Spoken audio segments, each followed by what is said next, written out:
kelinni hayolidagi o'zi tasavvur qilgan kelin bo'lishini xohlaydi.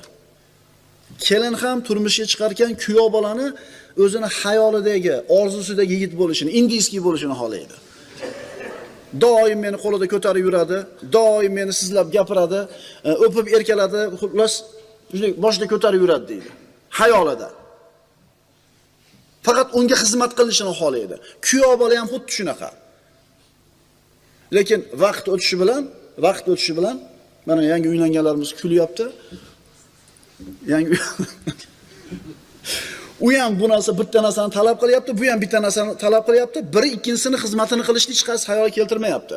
Faqat menga xizmat qilinadi deyapti. Ine qarabsizki, 1 yil yarim yil o'tgandan keyin to'qnash bo'ladi. Ine kelishmovchiliklar paydo bo'ladi. Erkak kishi, birodarlar. Qaranglar-da, hali farzandlar haqida gapirmayapmiz. Agar tarbiya qilishlikda ayoli sizga sherik bo'lmasa, bolalarni islomiy tarbiya bilan tarbiyalashi kerakligi ayolingiz ham sizga yordamchi bo'lmaydigan bo'lsa, ishonavering, qo'lingizdan hech narsa kelmaydi. Ayolingiz yordamchi bo'lsin birinchi sizga. Erkak kishi ayoli bilan qachon saodatli bo'ladi? Nima qilsa saodatli bo'ladi? Ayoliga Robbisini tanitsa. Ayoli Robbisini tanisin, shundan keyin bu ayol o'zini erini baxtli qila oladi. Shundan keyin bu ayol erini qanaqa haqlari borligini biladi. Shundan keyin ayol Allohni tanigandan keyin erimni xizmatini qilsam, bu ibodat ekan.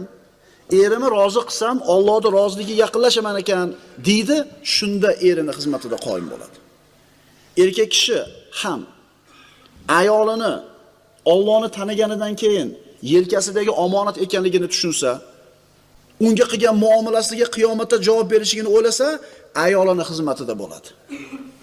Er Allohdan qo'rqib ayolning xizmatida, ayol Allohdan qo'rqib erning xizmatida. Faqat shunda xonadon saodatli bo'ladi. Nima demadinglar?